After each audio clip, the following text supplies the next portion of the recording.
Welcome to the show. I'm James Swanwick, and today we're talking to Patty Mikinka, who is a 57-year-old IT manager from Pleasanton, which is about 45 miles east of San Francisco. And Patty is a wonderful woman who really opened up and allowed herself to be vulnerable on this call and shared her journey of isolation at times, of really wanting to lose weight, really struggled, she shared, with her weight over the years.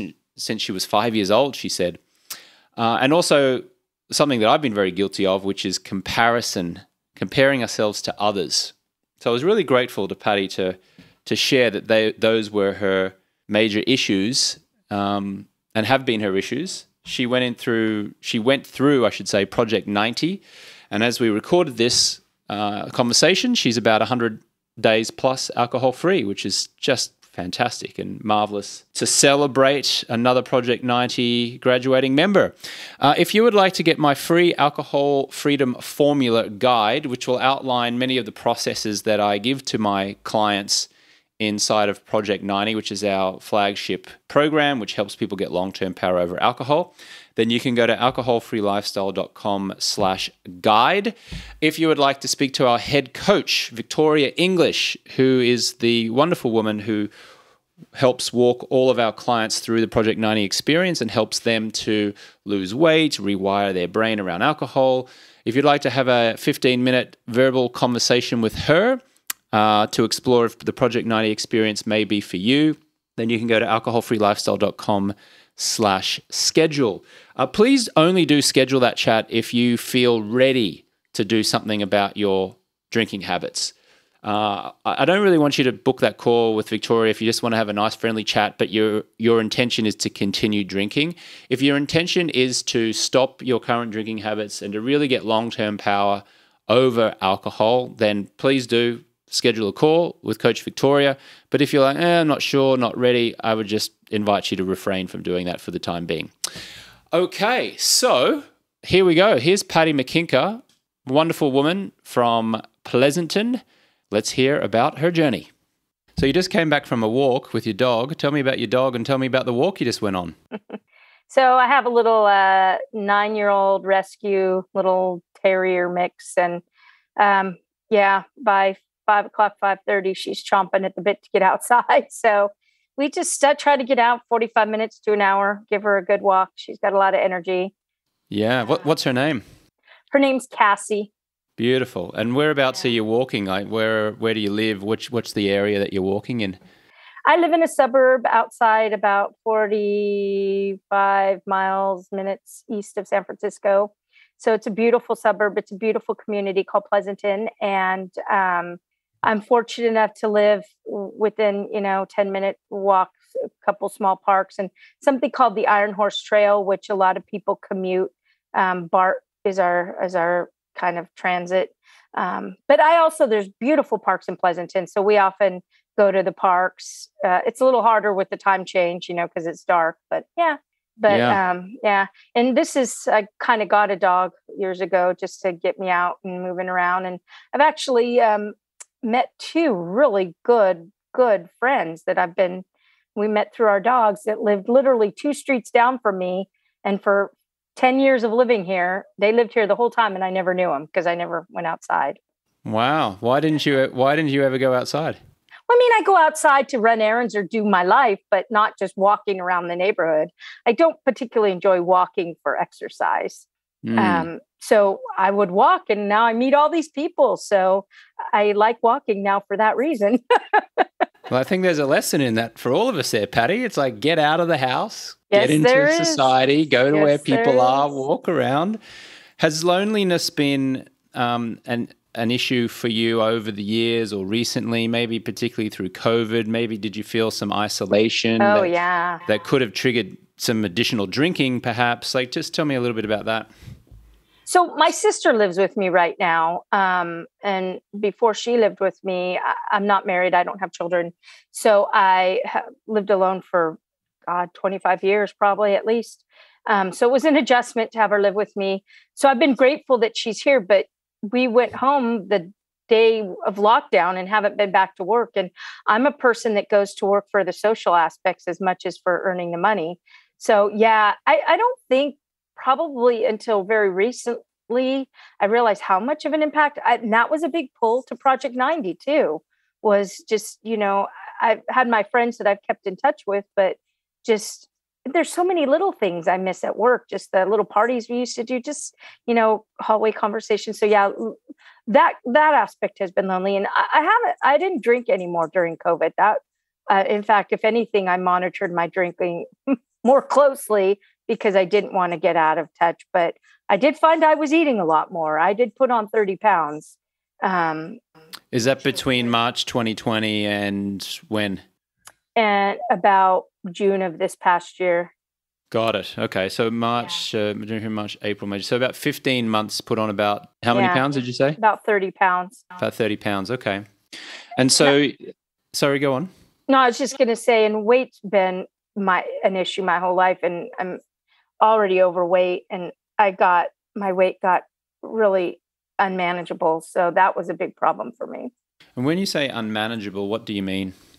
I mean, I couldn't go on hour-long walks with my dogs. I mean, my mobility was starting to get pretty restricted, and I was, my health, my blood pressure. I mean, I was over 300 pounds, and I've, like I said, been overweight my whole life, but I've kind of managed in a range. But that 30 pounds just like practically broke me. Maybe not just physically, but spiritually, yes. Possibly. Yes, very much so. Yeah. And it was just like, I can't keep on like this. So, and I can't lose weight and drink at the same time. So. Got it. So that was the inspiration for you to enroll in our Project 90 experience, which helps people to quit drinking for at least 90 days with the intention of getting long-term power over their drinking habits. Not necessarily quitting forever, but it can be. But basically, but getting power over drinking habits, so power no longer has, so drinking no longer has power over you. So your intention really was to get healthier and to lose some weight. It wasn't so much to quit drinking, or was it? I would say my real intention was to deal with my addictions, food being one of them, alcohol being another. And comparing myself to people is another big one. And it's just like, I'm just tired at this age of my life. I'm tired of addictions, dictating my life. And so but alcohol, as I've learned, is, I think Coach Victoria said it once, alcohol's the big domino, right? And I really believe that, because unless I quit that, the other things aren't going to fall into place. Yeah. Yeah, that was my experience also. As soon as I quit alcohol, it opened up a whole cascade of healthier habits for me, opened a whole new world to me that I wasn't even aware of before.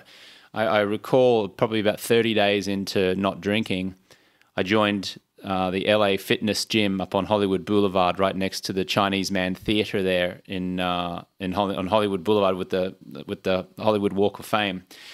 And I started going to the gym, and I hadn't really gone to a gym in my life at that stage. And I started, basically lifting some weights, and then a couple people invited me to a party, and I noticed that none of them were drinking. It was an alcohol-free party. I'm like, oh, this is interesting. And then I trained for a half marathon and raised money for charity. And then I started going to the local farmers market in West Hollywood, where people were eating and buying lots of fruits and vegetables, and there were flowers everywhere. And it was Sunday morning at 7:30, and I wasn't hungover. And I was like, wow, there's a whole new world out there. And maybe you're discovering a whole new world just taking Cassie for a walk, walking your dog, because you're meeting all these people now, Patty. Well, yeah. And I have to say, though, I've had long periods of not drinking in my life and being healthier and weighing a lot less. So I've had these experiences that I remember that, I certainly want to get back to as well. I think everyone can relate to comparing themselves to others. I know I've been guilty of that a lot over the years, and I still do it to this day. I compare myself to other people. I'm conscious of it. I know it's happening, and thankfully I've got tools now to get me out of that. But just how, if I may ask, what were you comparing yourself to, or who were you comparing yourself to? Well, I'll give you a really good example. I, up until last night, considered, not doing this podcast for the very reason that so many of the other people that I was in the Project 90 with all the other folks there, I compare myself to them and their stories. And I'm like, my story just isn't that big of a deal. I didn't overcome that much. Their stories are more interesting than mine. And so I just pushed myself to do it because A, I made the commitment and I didn't want to cancel at the last minute. And B, I just thought this is how you overcome it. I just do it. Right.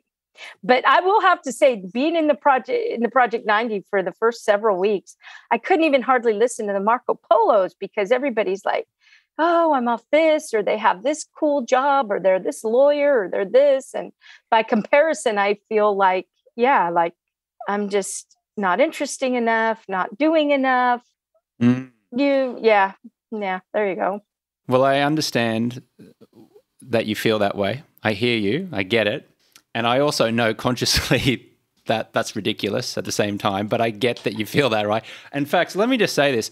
The fact that you are doing this podcast because you committed to it, even though you probably felt resistance to doing it after you'd committed, tells me everything about you. And if we are going to compare ourselves to people, which we shouldn't, but let's just compare ourselves to people just for 10 seconds, shall we? Just for the exercise, okay?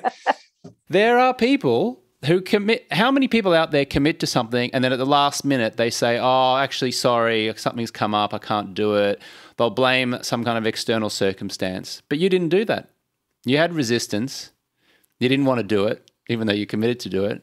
And you're in such integrity and you made the commitment that you're like, I'm going to do it no matter what. So I acknowledge and applaud you for that, Patty. Well, thank you very much. And yes, I am. Thank you. I'll leave it at that. And you're even getting great at receiving feedback and saying thank you and acknowledging it. It's wonderful. Too many people kind of like palm off the appreciation that they get and they'll talk it down or minimize it. But great example there of you just saying, well, thank you. Thank you for the feedback.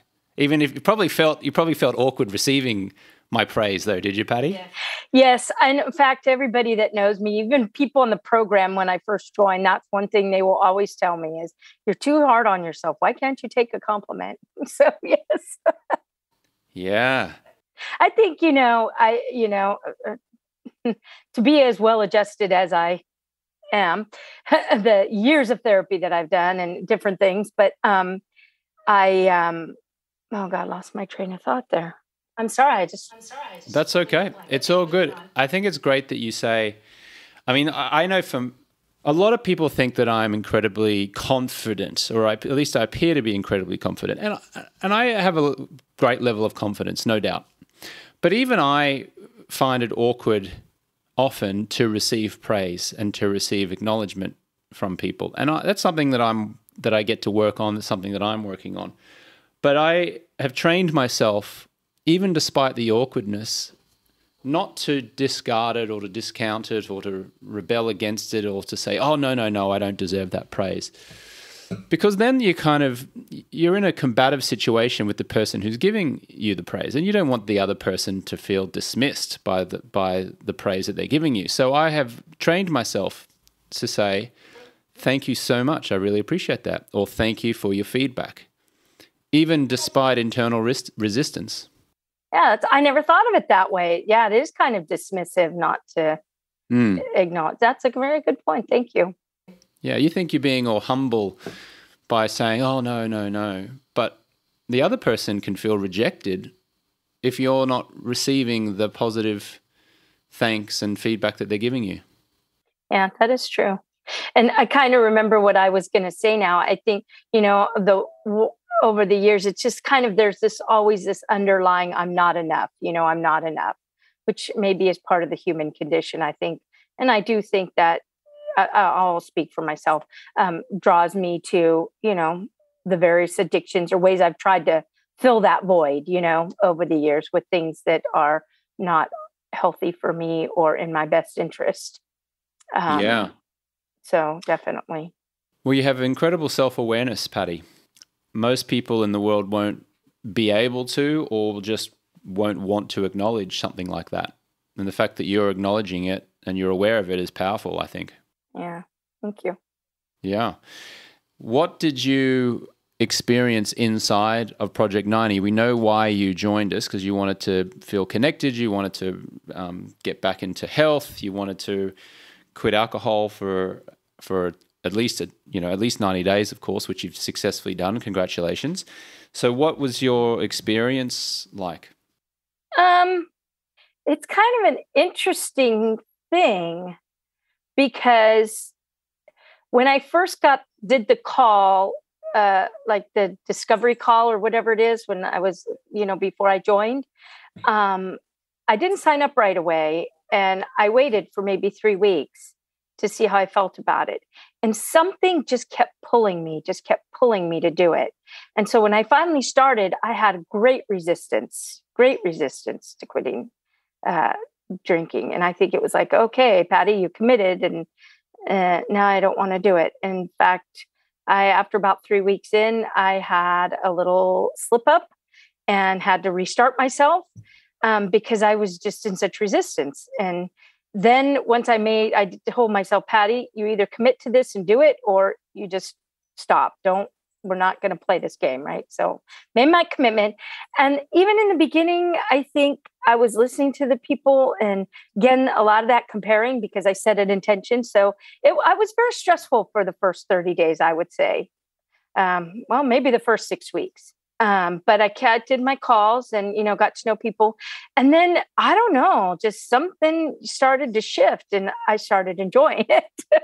And I was like, even got up for a couple 7 o'clock in the morning calls on Saturdays, which, not that it was hard to get up at 7, but, with the dogs and all that stuff, making time to do that.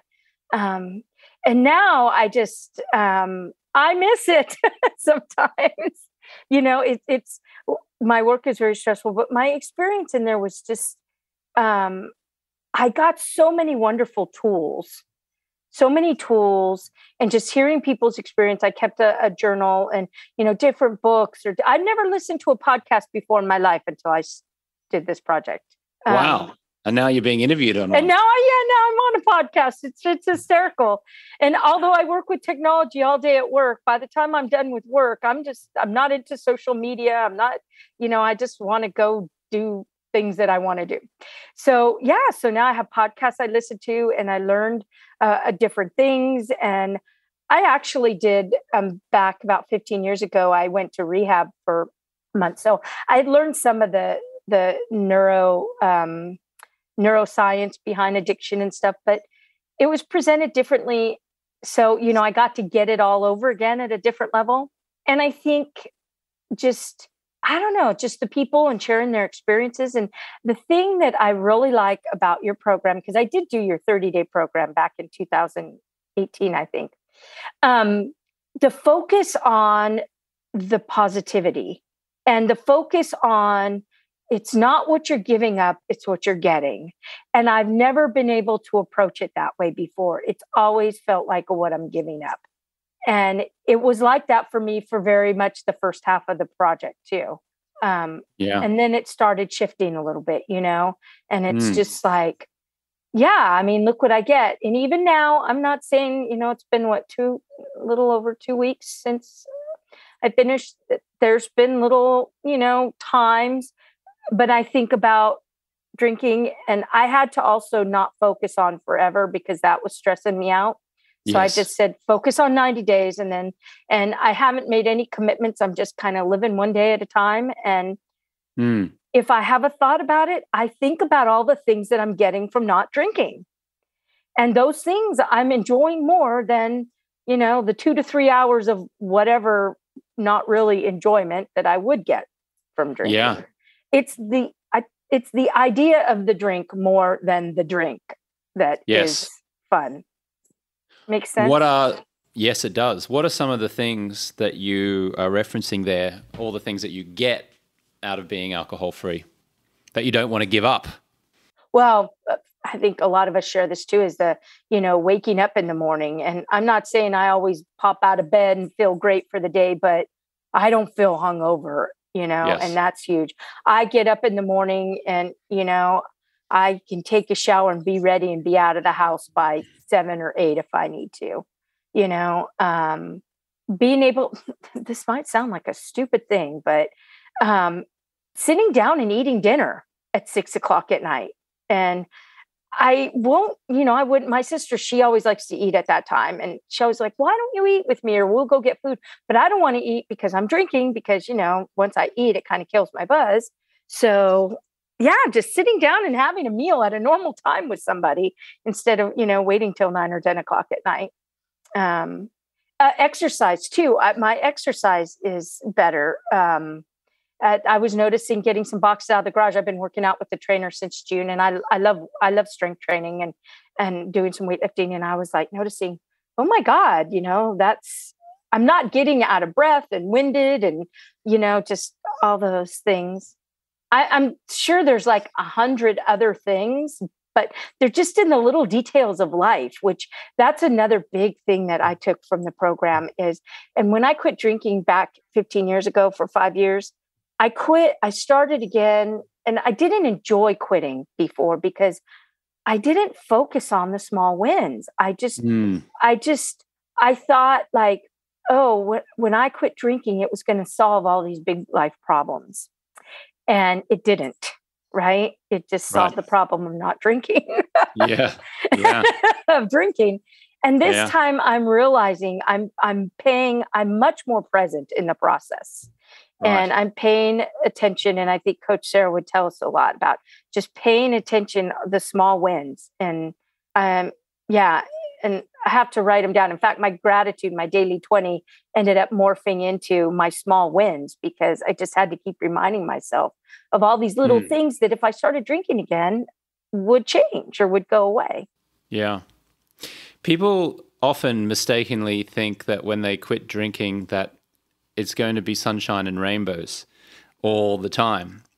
What a lot of folks tell us is that when they quit drinking, all of a sudden they now have the space to stare in the face all of the issues and the problems that they've been suppressing and kicking down the road for many years and sometimes decades. Yeah. And that can bring up a lot of unsettling feelings because now it's like, oh, now I'm not drinking. Now I'm seeing with a lot more clarity the nature of my marriage or my relationships in general, my work, my weight, how I compare myself to other people, my relationship with my mother or father or children. All of a sudden, you're not numbing yourself from those pains that you've been, suppressing all of those years. And that can feel messy. Change can feel challenging. Change can feel messy. But I'm telling you, facing those I've lost my words now for a second, Patty. There you go. You can compare yourself to me. You can say, James is terrible at articulating what he's trying to say. Facing the discomfort is necessary in order for change. It just has to happen. Now, some people can quit drinking and they do have sunshine and rainbows. I got a wonderful text yesterday. I'm sure he won't mind me saying it. Well, actually, I won't say his name just in case. But he is going to be on an upcoming episode of the podcast. But he sent me a lovely text message, and this is a Project 90 client. He said, "Thank you, James. This program didn't change my life. It saved my life." Pretty amazing. Yeah. Pretty incredible that people get to experience that. And also, Patty, what I don't want you to be doing is to be comparing yourself to this particular gentleman and saying, well, my life wasn't saved. Why didn't I get to save it? No, I think I might know who you're talking about. And we're kind of becoming friends outside the program. And yeah. Right. And, our lives get saved in all kinds of ways, right? Mm. And I mean, maybe for some people, their drinking was more dire. Maybe mine certainly was 15 years ago, and I wouldn't let myself go back to that level of drinking. But in other ways, I needed to save my life. So what's your intention now, Patty? I know you said that you're just taking it day by day. I think that's a great concept because here's the thing which may surprise you and may surprise others. I haven't committed to never drinking alcohol again. I haven't committed to that. I haven't made that commitment. I'm just choosing not to drink alcohol today, this month, this week, whatever. I don't even think about it anymore. But I'm not drawing a line in the sand and saying, I will never drink again, because it seems like that, for many people, including yourself, feels too overwhelming. Am I right? And it's triggering for some reason. Yeah. So what's your intention? What is your intention now? Not just around alcohol, but around health, relationships, walking the dog around the neighborhood and making new friends and neighbors? Yeah. So my intentions for the immediate future, which will be, the next year or so, are to continue to get my health. I want to lose more weight.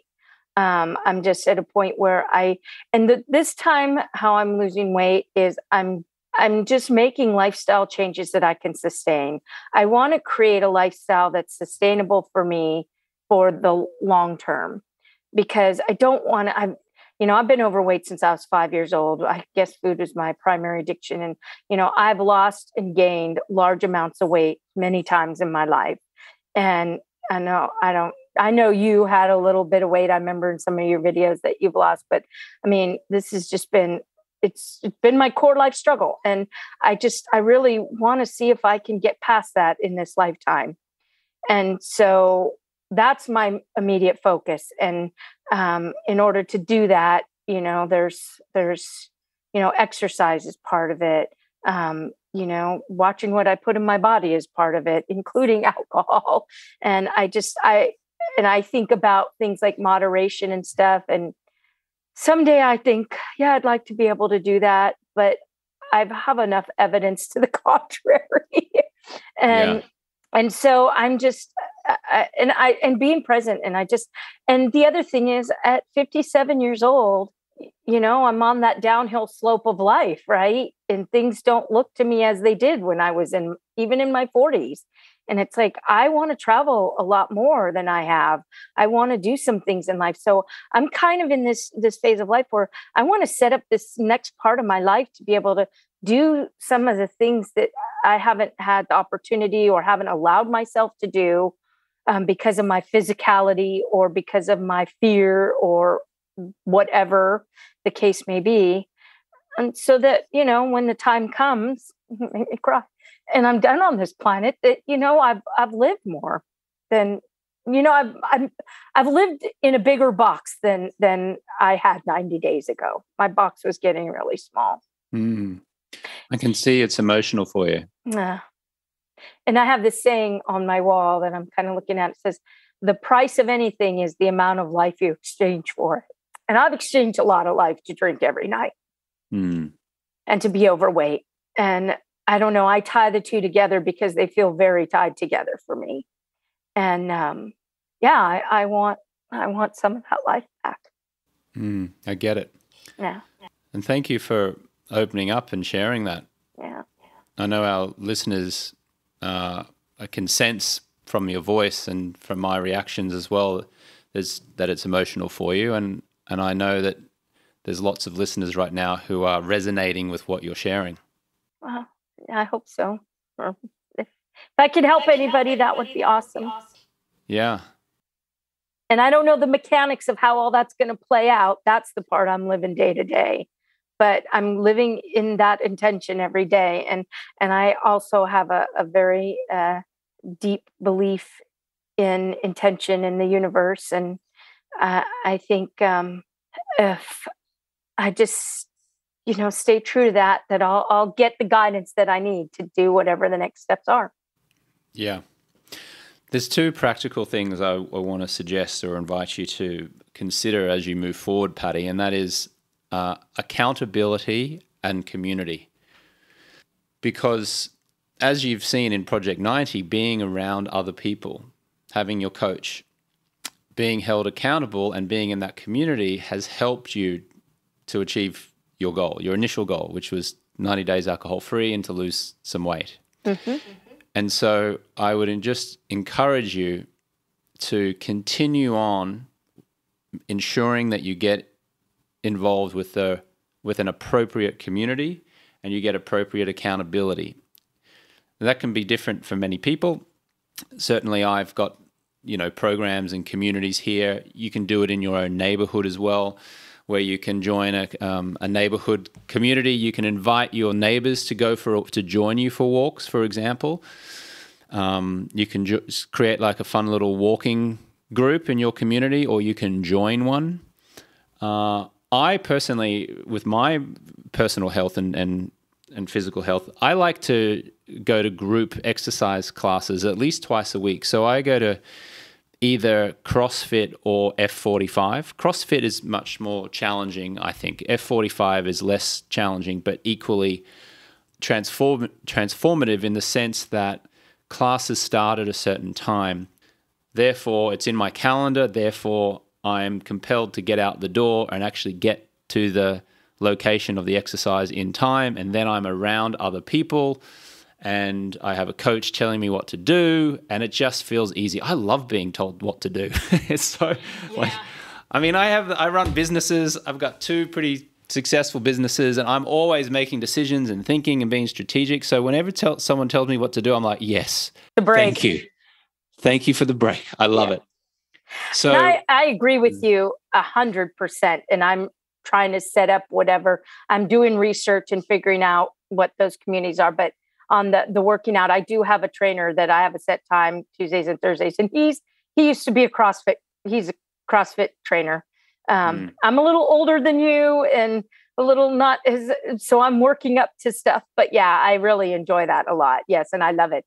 Because I love going somewhere and somebody has all the exercises lined out for me and I just do them.